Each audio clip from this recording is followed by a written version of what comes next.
आइए आज हम स्टडी करेंगे प्रश्न संख्या 11। कह रहा है सम इलेक्ट्रॉनिक स्पीशीज से आप क्या समझते हैं। एक ऐसी स्पीशीज का नाम लिखिए जो निम्नलिखित परमाणुओं या आयनों के साथ सम इलेक्ट्रॉनिक होगी। सम इलेक्ट्रॉनिक को इंग्लिश में आइसो इलेक्ट्रॉनिक बोलेंगे। सम जैसा कि उसके नाम से पता है कि सम का मतलब बराबर, इलेक्ट्रॉनिक का मतलब इलेक्ट्रॉन। तो दो ऐसे तत्व जिनमें इलेक्ट्रॉन बराबर होंगे तो उनको सम इलेक्ट्रॉनिक कहेंगे। अब ये चार हमको ऑप्शन दिए हैं। कह रहा है कोई ऐसी स्पीशीज बताइए जो इन चार में से सम इलेक्ट्रॉनिक हो। तो पहले सम इलेक्ट्रॉनिक की परिभाषा देखते हैं। तो वे स्पीशीज विभिन्न तत्वों के आयन या परमाणु, स्पीशीज का मतलब किसी भी तत्व के आयन या परमाणु हो जिनमें इलेक्ट्रॉनों की संख्या समान होती है। सामने गलत लिखा है, समान होती है लेकिन नाभिकीय आवेश भिन्न होता है, सम इलेक्ट्रॉनिक स्पीशीज कहलाती हैं। तो कुल मिला के कहने का मतलब ये है कि ऐसे तत्व जिनमें तत्व आयन या परमाणु जिनमें जो है इलेक्ट्रॉनों की संख्या समान होती है लेकिन नाभिकीय आवेश भिन्न होता है। नाभिक में जो प्रोटॉन न्यूट्रॉन है, प्रोटॉन आवेश प्रोटॉन रखता है, न्यूट्रॉन न्यूट्रल होता है। तो जो इलेक्ट्रॉन समान रखते हैं, नाभिकीय आवेश भिन्न होता है, उनको सम इलेक्ट्रॉनिक स्पीशीज कहा जाता है। अब देखिए यहाँ पर F माइनस, तो F का परमाणु क्रमांक 9 होता है, एक माइनस है मतलब इसमें एक इलेक्ट्रॉन आ गया है। तो 9 + 1 = 10 इलेक्ट्रॉन है। इसकी सम इलेक्ट्रॉनिक स्पीशीज N-3 होगी। N 7N 14 लिखा जाता है। तो 7 है परमाणु क्रमांक नाइट्रोजन का, 3 इलेक्ट्रॉन बाहर से आ गए हैं। जब निगेटिव लिखा हो तो ऋण लिखा हो तो बाहर से आए हैं, धन लिखा है तो बाहर चले गए हैं। तो यहाँ पर देखिए 7, 3 बाहर से आए हैं, 3 जोड़ दिया गया तो 10, 10 इसमें भी है, 10 F माइनस में भी है। तो ये सम इलेक्ट्रॉनिक हो गई। आगे देखते हैं, यहाँ पर ऑक्सीजन के ऊपर -2 लगा है मतलब 2 इलेक्ट्रॉन आ गए हैं। ऑक्सीजन का परमाणु क्रमांक 8 होता है, O8 16 लिखा जाता है, परमाणु भार 16, परमाणु क्रमांक 8। 2 बाहर से आए हैं तो 2 जोड़ दिया गया, 10 हो गया। नियान में 10 होते हैं, यानी प्लस, यानी में 11 होते हैं। प्लस का मतलब 1 इलेक्ट्रॉन बाहर चला गया तो 1 घटा दिया गया तो 10 हो गए। एल्युमिनियम, एल्युमिनियम में 13 होते हैं, 3 बाहर चले गए तो 3 घटा दिया गया तो 10 बचे। तो ये देखिए F माइनस N-3 O -2 यानी प्लस, यानी Al+3 सब में 10 इलेक्ट्रॉन है, इसलिए ये सम इलेक्ट्रॉनिक हो गए। अब आर्गन में 18 इलेक्ट्रॉन है, इसकी सम electronic species P-3, P phosphorus यानी 15 होता है इसका परमाणु क्रमांक, 3 बाहर से आ गए हैं, जोड़ दिया गया तो 18 हो गया। सल्फर का 16 होता है, 2 बाहर से आए हैं, जोड़ दिया गया तो 18 हो गया। क्लोरीन का परमाणु क्रमांक 17 होता है, 1 बाहर से आया है तो जोड़ दिया गया, 18 हो गया। पोटेशियम का 19 होता है, प्लस मतलब 1 इलेक्ट्रॉन बाहर चला गया है तो -1 कर दिया गया तो 18 हो गया। कैल्शियम का 20 होता है परमाणु क्रमांक, 2 इलेक्ट्रॉन बाहर चले गए तो 2 घटा दिया गया तो 18 हो गया। तो phosphorus P-3, S-2, Cl-1, K+1, Ca+2 सब सम इलेक्ट्रॉनिक। मैग्नीशियम में देखते हैं तो मैग्नीशियम का परमाणु क्रमांक 12 होता है, +2 है, इसका मतलब 2 इलेक्ट्रॉन बाहर चले गए हैं तो 2 घटा दिया गया तो 10 बचा है। इसकी सम इलेक्ट्रॉनिक स्पीशीज जो यहाँ ऊपर है वो सब हो जाएंगी। तो N-3 हो गई। N का 7 होता है, 3 इलेक्ट्रॉन आ गए हैं तो जोड़ दिया गया, 10 हो गई। ऑक्सीजन का 8 होता है परमाणु क्रमांक, 2 बाहर से आ गए तो जोड़ दिया गया, 10 हो गया। फ्लोरीन का 9 होता है परमाणु क्रमांक, 1 बाहर से आ गया तो जोड़ दिया गया, 10 हो गया। नियान का ऑलरेडी 10 होता है। सोडियम का 11 होता है, 1 इलेक्ट्रॉन बाहर चला गया, घटा दिया गया तो 10 हो गया आदि। इसी प्रकार देखिए Rb+ में 36 इलेक्ट्रॉन है, मतलब 37 इसका परमाणु क्रमांक होता है रूबिडियम का, और एक इलेक्ट्रॉन जो है इसमें बाहर चला गया, तो 37 में एक घटाएंगे तो 36 बचेगा। इसकी सम इलेक्ट्रॉनिक स्पीसीज हमारी ब्रोमियम माइनस है, यानी Br माइनस ब्रोमीन का 35 होता है परमाणु क्रमांक। एक इलेक्ट्रॉन बाहर से आ गया तो एक जोड़ दिया गया तो 36 हो गया। क्रोमियम देखिए 36 है परमाणु क्रमांक, और ये Sr प्लस 2 Sr का 38 होता है परमाणु क्रमांक। 2 बाहर चले गए हैं क्योंकि पॉजिटिव में लिखा है, तो 2 घटा दिया गया तो 36 हो गया, तो आदि। तो इस प्रकार से रुबिडियम यानी Rb plus Br minus Kr Sr plus 2 ये सब सम इलेक्ट्रॉनिक है। अब देखिए अगला क्वेश्चन है हमारे पास, कह रहा है निम्नलिखित स्पीसीज पर विचार कीजिए। N-3O-2F-1 Na+ Mg+2 Al+3 इनमें क्या समानता है? तो देखिए दी गई प्रत्येक स्पीसीज में 10 इलेक्ट्रॉन है, अतः ये सब सम इलेक्ट्रॉनिक स्पीसीज हैं। ऊपर हम लोगों ने इसकी चर्चा की है प्रश्न संख्या 11 में। तो समानता क्या है कि सब में इलेक्ट्रॉन बराबर है, यानी सम इलेक्ट्रॉनिक। इनमें आयनिक त्रिज्या के बढ़ते क्रम में व्यवस्थित कीजिए। तो इन्हें आयनिक त्रिज्या के बढ़ते क्रम में व्यवस्थित करना है। तो इसमें देखते हैं सम इलेक्ट्रॉनिक आयनों की आयनिक त्रिज्या परमाणु आवेश के बढ़ने के साथ घटती है, नीचे दी गई है। तो इसमें यह देखना है कि जो सम इलेक्ट्रॉनिक स्पीसीज होती हैं उनमें जो है परमाणु आवेश जितना बढ़ता है उसमें उनकी त्रिज्या परमाणु आवेश के बढ़ने के साथ घटती है। तो इसको देखते हैं, धन परमाणु आवेश लिखना चाहिए, इसको धन परमाणु आवेश बढ़ने के साथ घटती है। तो दी गई स्पीसीज के परमाणु आवेश निम्नवत है। तो N-3 F-1 N-3 में 7 परमाणु क्रमांक है, यानी +7 है। अब देखिए परमाणु आवेश मतलब नाभिक में आवेश की बात कर रहा है, इसको ध्यान देना है कि नाभिक में आवेश की बात कर रहा है। तो इसको देखते हैं, यहाँ पर देखिए नाभिक में 7N14 होता है, तो प्रोटॉन 7 हो गए, F में 9 हो गए, Mg में 12 हो गए, ऑक्सीजन में 8 हो गए, सोडियम में 11 हो गए, एल्युमिनियम में 13 हो गए। प्रोटॉन में धन आवेश होता है इसलिए धन का चिन्ह लगा दिया, यानी नाभिक में जो आवेश है उसके हिसाब से।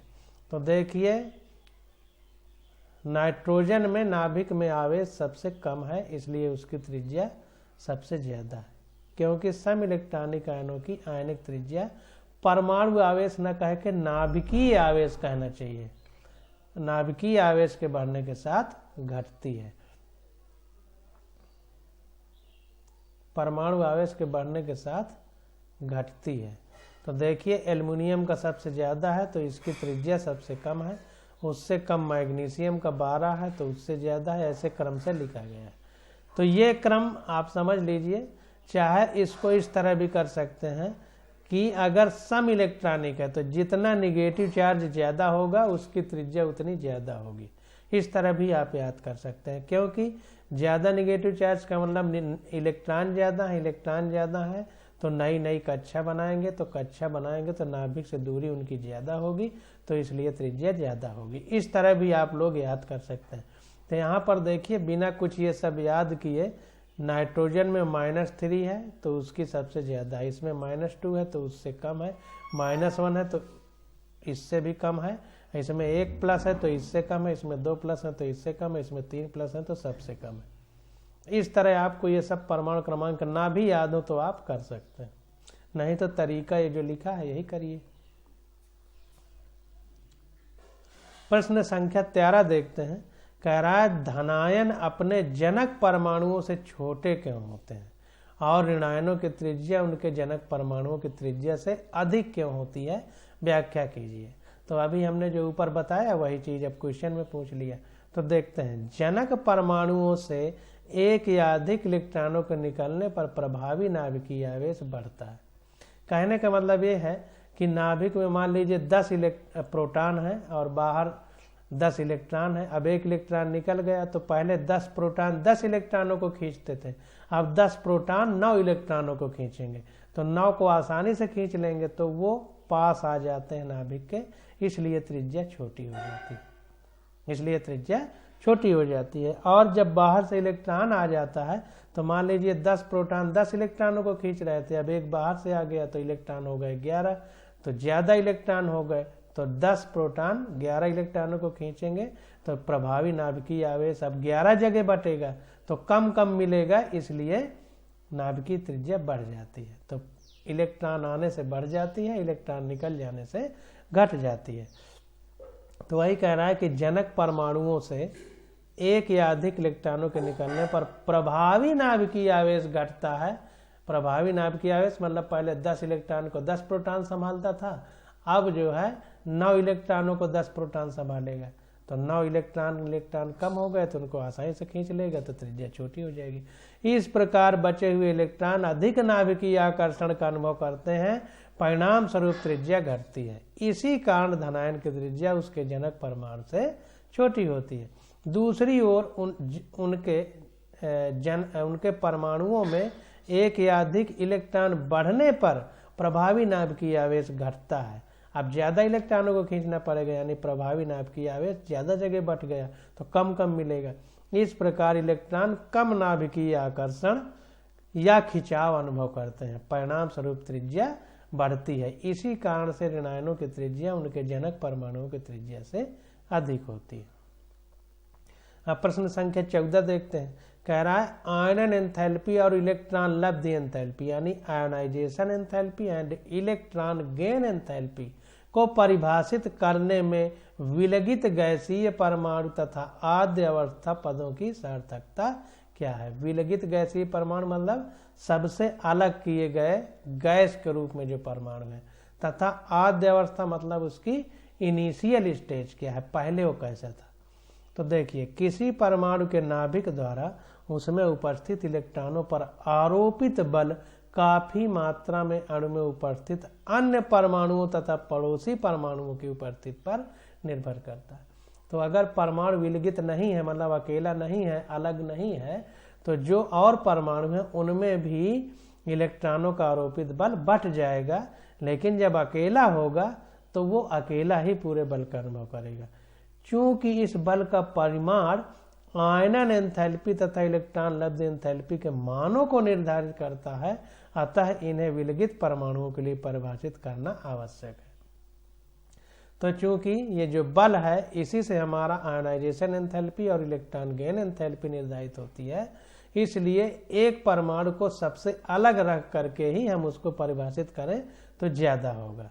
एक अकेले परमाणु को विलगित करना संभव नहीं है, एक अकेले परमाणु को अलग करना संभव नहीं है, क्योंकि गैसीय अवस्था में परमाणु या अणु काफी अलग होते हैं। अब देखिए जब ठोस होता है तो बहुत चिपके रहते हैं, जब तरल हो जाता है तो थोड़ा फ्री हो जाते हैं, इधर उधर टहल लेते हैं। जैसे बर्फ जमी हो तो परमाणु इधर उधर नहीं टहलेंगे, पानी बन जाता है तो बाल्टी में इधर उधर घूमते हैं, फेंक दो तो दूर तक चले जाते हैं। लेकिन जब गैस बन जाते हैं तो काफी एक दूसरे से दूर हो जाते हैं, तभी पृथ्वी के आकर्षण से ऊपर उड़ने लगते हैं। तो वही कह रहा है कि गैसीय अवस्था में परमाणु या अणु काफी अलग होते हैं। आयनन एंथैल्पी या इलेक्ट्रॉन लब्ध एंथैल्पी गैसीय परमाणुओं के लिए परिभाषित की जाती है तथा यह माना जाता है कि वे विलगित हैं। इसीलिए गैसीय अवस्था की हम लोग बात करते हैं, ताकि परमाणु एक तरह से अलग हो जाए और उसी एक अकेले परमाणु की हम बात कर सकें। इसके अतिरिक्त आद्य अवस्था यानी ग्राउंड स्टेट, उसकी बेसिक स्टेट निम्नतम ऊर्जा की अवस्था अर्थात सबसे अधिक स्थायी अवस्था को निर्देशित करती है। सबसे ग्राउंड स्टेट मतलब सबसे नीचे है, यानी सबसे कम ऊर्जा है, यानी सबसे स्थायी है, तो इसीलिए सबसे स्थायी अवस्था को लिया जाता है, इसलिए आद्य अवस्था को लेते हैं। यदि परमाणु उत्तेजित अवस्था में है तो उसकी ऊर्जा का एक निश्चित मान होगा और इस अवस्था में आयनन एंथैल्पी तथा इलेक्ट्रॉन लब्ध एंथैल्पी के मान भिन्न होंगे। अगर मान लो कुछ ऊर्जा है आद्य अवस्था में नहीं है, ग्राउंड स्टेट में नहीं है, तो कुछ ऊर्जा होगी, तो जब हम आयनाइजेशन एंथैल्पी और इलेक्ट्रॉन गेन एंथैल्पी निकालेंगे तो उनके मान अलग अलग आएंगे। अतः आयनन एंथैल्पी तथा इलेक्ट्रॉन लब्ध एंथैल्पी को परिभाषित करते समय एक गैसीय परमाणु को आद्य अवस्था में स्थित होना आवश्यक है। इसलिए ऐसा किया जाता है, ताकि हम सब चीज़ों को परिभाषित कर सकें। इसलिए आद्य अवस्था लिया जाता है और गैसीय अवस्था लिया जाता है। इन बातों को ध्यान रखिए। प्रश्न संख्या 15 देखते हैं। हाइड्रोजन परमाणु में आद्य अवस्था में इलेक्ट्रॉन की ऊर्जा -2.18 × 10⁻⁻18 जूल है। परमाणु के हाइड्रोजन की आयनन एंथैल्पी जूल प्रति मोल के पदों में परिभाषित कीजिए। तो देखिए, इलेक्ट्रॉन की आद्य अवस्था में ऊर्जा दिया, यानी ग्राउंड स्टेट, बेसिक अवस्था में उसकी ऊर्जा दिया गया है। तो परमाणु के हाइड्रोजन की आयनन एंथैल्पी जूल प्रति मोल के पदों में हमको परिकलित करना है, यानी कैलकुलेट करना है। तो देखिए, हाइड्रोजन परमाणु की आद्य अवस्था से इलेक्ट्रॉन निकालने के लिए आवश्यक ऊर्जा। तो हाइड्रोजन परमाणु की आद्य अवस्था से इलेक्ट्रॉन निकालने के लिए आवश्यक ऊर्जा। अब देखिए, इलेक्ट्रॉन को निकालना है, तो इलेक्ट्रॉन कैसे निकलेगा? तो परमाणु है कोई, उसमें नाभिक के आकर्षण में इलेक्ट्रॉन बंधा है, तो इलेक्ट्रॉन को इस तरह निकाल दें कि वो दोबारा उस परमाणु में आके ना घूमने लगे उसके नाभिक के चारों ओर। तो उसके लिए क्या करेंगे? उसको अनंत तक ले जाएंगे। जब उसको अनंत तक ले जाएंगे तभी वो लौट के वापस नहीं आ पाएगा। और अनंत में ऊर्जा का मान हम 0 मानते हैं, और नाभिक के पास सबसे कम ऊर्जा होती है। तो वहां जब अनंत में 0 मान लिए तो नाभिक के पास निगेटिव मानते हैं, इसीलिए निगेटिव वैल्यू दी गई है। तो इसको ध्यान देना है। तो हाइड्रोजन परमाणु की आद्य अवस्था से इलेक्ट्रॉन निकालने के लिए आवश्यक ऊर्जा, तो अनंत में जो ऊर्जा है माइनस जो नाभिक के पास ऊर्जा है, तो अनंत में ऊर्जा 0 होती है, माइनस नाभिक के पास -2.18 × 10⁻⁻18 जूल है। तो ये आ गया हमारा 2.18 × 10⁻⁻18 जूल प्रति एटम है। ये देखिए, प्रति एटम, क्योंकि परमाणु के रूप में है, गैसीय अवस्था में एक ही परमाणु होगा, तो ये जूल प्रति एटम आया है। इसको ध्यान देना है, नहीं गलती हो जाएगी। जूल प्रति एटम आया है। अब परमाणुीय हाइड्रोजन की आयनन एंथैल्पी, अब अगर हम मोल में निकालना चाहते हैं तो 1 मोल में आवागाद्रो नंबर यानी 6.022 × 10⁻23 परमाणु होते हैं। इसलिए एक परमाणु के लिए इतना है, तो इतने के लिए कितना होगा? तो इसका इतने में गुणा कर देंगे। तो 2.18 × 10⁻⁻18 × 6.022 × 10⁻23 जूल प्रति मोल आ गया। ये एक परमाणु के लिए है, तो इतने के लिए निकालना है, तो इतने में इतने का गुणा कर दिया, तो 1.313 × 10⁻6 जूल प्रति मोल आ गया। अगला क्वेश्चन देखते हैं। कह रहा है, द्वितीय आवर्त के तत्वों में वास्तविक आयनन एंथैल्पी का क्रम इस प्रकार है: LiBeBcNOF, LiBeBc। अब N आता है लेकिन O की N से ज्यादा है, मतलब N की O से ज्यादा है। FNE। व्याख्या कीजिए कि Be की आयनाइजेशन एनर्जी हाइड्रोजन यानी डेल्टा IH मतलब आयनाइजेशन एनर्जी B से अधिक क्यों है? LiBeB होता है, तो देखिए दूसरे और पांचवें में गड़बड़ी होगी। दूसरे और पांचवें में ध्यान रखना, यहीं से क्वेश्चन उठा के नीट में पूछेगा। तो कह रहा है बी की बी से अधिक क्यों है और ओ की एन और एफ से कम क्यों है, ये पूछा जा रहा है। क्योंकि क्रम हमारा इस तरह है, जो आवर्त है उसमें क्रम है हमारा LI BE BC NO FNE, ये क्रम है आवर्त में, दूसरे आवर्त में। लेकिन यहाँ पर देखिए BE बाद में, B पहले आ गया है, यहाँ पर N बाद में, O पहले आ गया है। तो वही कह रहा है कि BE की B से ज्यादा क्यों है और N की F से कम क्यों है और O से ज्यादा क्यों है, ये हमको बताना। तो इसको ध्यान देते हैं, बहुत इंपॉर्टेंट है और नीट में पूछा जाएगा। तो इसको देखते हैं। बी तथा बी के इलेक्ट्रॉनिक विन्यास निम्न प्रकार है। अब इसको देखते हैं। बी का परमाणु क्रमांक 4 होता है, आप लोग आवर्त सारणी याद करिए, उसमें आएगा। तो बी का 4 होता है परमाणु क्रमांक। तो 1s 2s 2 ही बनेंगे, तो 1s में 2 चले गए और 2s में 2 चले गए। तो इसका इलेक्ट्रॉनिक विन्यास 1s 2 2s 2 हो गया। तो इस प्रकार से Be का हो गया। अब B बोरान में देखिए, B में जो है बेरिलियम है या बोरान है, तो बोरान में 5 होते हैं, तो इसमें 2,3 होगा, तो 1s2 2s2 2p1 हो जाएगा। अब यहाँ पर देखिए, इसमें 1s2 2s2 बना, इसमें 1s2 2s2 2p1, ये सब 2 जो है ऊपर रहेंगे, ऊपर जैसे हमने लिखा है इस तरह, ये छपाई में कुछ मिस्टेक है। तो बोरान बी में इसके एक 2p कक्षक में एक अयुग्मित इलेक्ट्रॉन है, देखिए एक ही है। पी में 3 ऑर्बिटल यानी कक्षक होते हैं, इसमें 6 इलेक्ट्रॉन रह सकते हैं, क्योंकि प्रत्येक कक्षक में 2 रह सकते हैं। तो एक इलेक्ट्रॉन है, तो ये अनपेयर्ड है, अयुग्मिक मतलब जोड़ा नहीं है, अनपेयर्ड है। बेरिलियम बी में युग्मित इलेक्ट्रॉन वाले पूर्णतः पूरित 1s तथा 2s कक्षक है। 1s और 2s, ये 25 लिखा है, गलत है। 1s और 2s ये पूरे भरे हुए हैं, देखिए s में 2 होते हैं, s में एक ही कक्षक होता है, उसमें 2 इलेक्ट्रॉन है, देखिए। तो दोनों में पूरे भरे हुए हैं और युग्मित है, मतलब जोड़े में है।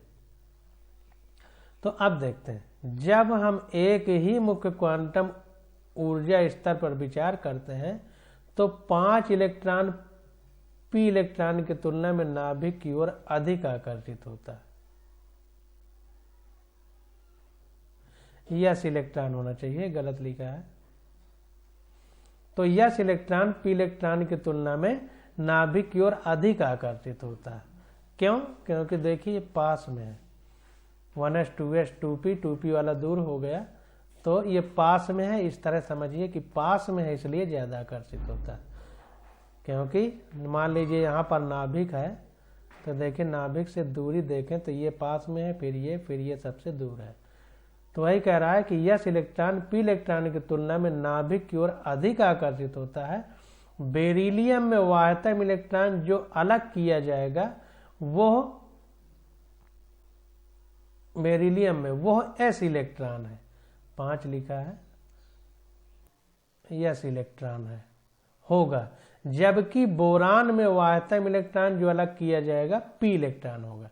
इसमें देखिए सबसे बाहर बेरिलियम में यस है, इसमें सबसे बाहर p है, तो यस इलेक्ट्रॉन बेरिलियम में यस इलेक्ट्रॉन अलग किया जाएगा, बोरान में p इलेक्ट्रॉन अलग किया जाएगा।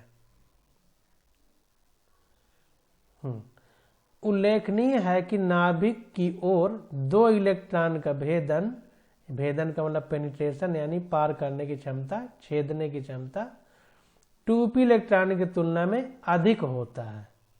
ध्यान दीजिए, उल्लेखनीय है कि नाभिक की ओर 2 इलेक्ट्रॉन का 2s होना चाहिए, गलत लिखा है हर जगह।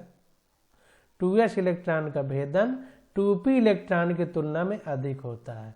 इस प्रकार बोरान का 2p इलेक्ट्रॉन बेरिलियम के 2s इलेक्ट्रॉन की तुलना में आंतरिक कोड इलेक्ट्रॉनों द्वारा अधिक परिरक्षित होता है। तो जाहिर सी बात है कि ये 2s इलेक्ट्रॉन है, इसमें दोनों परत बनाए हैं, नाभिक के को घेरे रहेंगे, ये नाभिक को घेरे रहेंगे, तो इस पर जो है नाभिकीय आवेश का कम प्रभाव पड़ेगा, यानी ये इन दोनों को परिरक्षित किए हुए। वही कह रहा है कि उल्लेखनीय है कि नाभिक की ओर 2s इलेक्ट्रॉनों का भेदन 2p इलेक्ट्रॉनों की तुलना में अधिक होता है। इस प्रकार बोरान का 2p इलेक्ट्रॉन बेरिलियम के 2s इलेक्ट्रॉन की तुलना में आंतरिक कोड इलेक्ट्रॉनों द्वारा अधिक परिरक्षित रहता है, मतलब अंदर वाले इलेक्ट्रॉन में नाभिक की वजह से नाभिक का आकर्षण इस पर कम लगता है। क्योंकि बेरिलियम के 2s इलेक्ट्रॉन की तुलना में ये यस है, क्योंकि बेरिलियम के 2s इलेक्ट्रॉन की तुलना में बोरान के 2p इलेक्ट्रॉन अधिक सरलता से पृथक हो जाता है। क्यों? क्योंकि एक तो नाभिक से दूरी है और दूसरी बात ये परिरक्षित किए हैं दोनों, तो इस पर नाभिक के आकर्षण का प्रभाव कम है। तो इसीलिए कह रहा है कि चूंकि बेरिलियम के 2s इलेक्ट्रॉन की तुलना में बोरान को के 2p इलेक्ट्रॉन अधिक सरलता से पृथक हो जाता है, अतः बेरिलियम की तुलना में बोरान की प्रथम आयनन एंथैल्पी का मान कम होता है। तो बेरिलियम की तुलना में यह बोरान का जो प्रथम आयनन एंथैल्पी है वो कम होती है, मतलब इसको इस इलेक्ट्रॉन को निकालने में कम ऊर्जा की आवश्यकता होगी। एंथैल्पी का मतलब ऊर्जा, क्योंकि नाभिक का आकर्षण कम है तो आसानी से निकल जाएगा।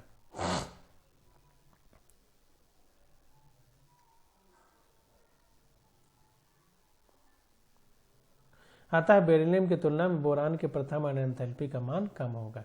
इसीलिए बेरिलियम की तुलना में बोरान के प्रथम आयनन एंथैल्पी का मान कम होगा, इसलिए बेरिलियम का ज्यादा है, बोरान का कम है। देखिए इधर को मुंह चौड़ा है, इसका मतलब इसकी ज्यादा है आयनन एंथैल्पी इसके तुलना में। इसी प्रकार यहाँ भी होगा, ऑक्सीजन का कम क्यों है, नाइट्रोजन का ज्यादा क्यों है, इस तरह उसकी भी हम व्याख्या कर लेंगे। अब इसी तरह देखिए नाइट्रोजन तथा ऑक्सीजन के आयन इलेक्ट्रॉनिक विन्यास निम्न प्रकार है। नाइट्रोजन में 7n है और ऑक्सीजन में, नाइट्रोजन का परमाणु क्रमांक 7 है, ऑक्सीजन का 8 है, तो 2,5 लिखेंगे और इसका 2,6 लिखेंगे। तो इसको भरेंगे तो 1s2 2s2 2p। अब देखिए p में 5 है, p में 3 है, 2 इसमें भर गए s में, तो 2 2 4 भर गए, 7 हैं तो 3 बचे, तो p में भरेंगे। अब p का ओरिएंटेशन, p में 3 ऑर्बिटल हैं, 3 कक्षक हैं, तो x y z अक्ष में उनकी ओरिएंटेशन रहेगा, विन्यास जिसको कहते हैं। तो ये देखिए x y z लिख दिया और 2p में एक इलेक्ट्रॉन x की तरफ भर दिया, x एक्सिस में, एक p एक्सिस में, एक z एक्सिस में। अब ऑक्सीजन को देखते हैं, तो ऑक्सीजन में 1s2 भर गए, 2s2, अब बचे 4, तो 4 को यहाँ भरना है, तो 2p 2x 2p 1y 2p 1z। इसको इस तरह देखें, p में 3 कक्षक है, एक इसमें भर गया, एक इसमें भर गया, एक इसमें भर गया, 3 भर गए, फिर एक इसमें भर गया। ये x है, 2p कर दीजिए, 2px 2py 2pz। तो x में 2 है, p में 1 है, z में 1 है, तो p में x में 2 भर दिया, 2 है, p में 1, p में 1। अब देखिए स्पष्ट है कि नाइट्रोजन में तीनों वाह्यतम 2p इलेक्ट्रॉन विभिन्न p कक्षकों में वितरित है। देखिए इसमें सब में 1 1 है, इसमें भी 3 बनेंगे।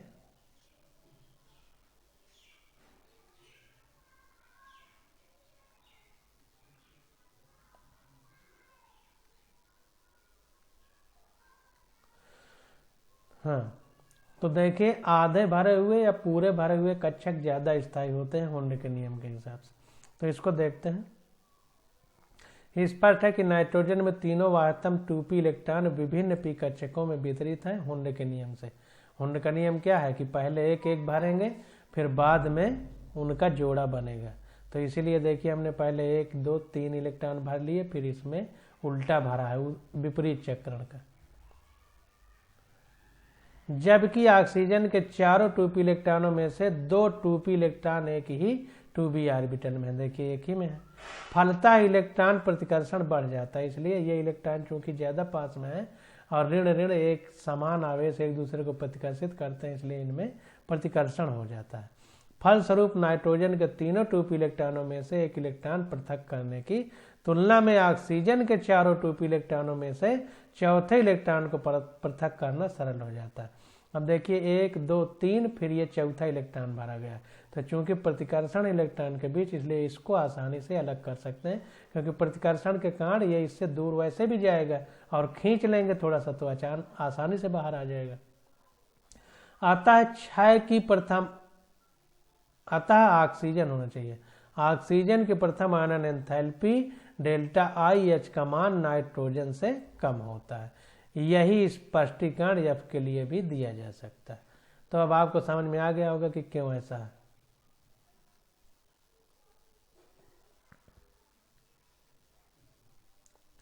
अब प्रश्न संख्या 17 आ जाती है। अब इसका अध्ययन हम लोग अगले लेक्चर में करेंगे।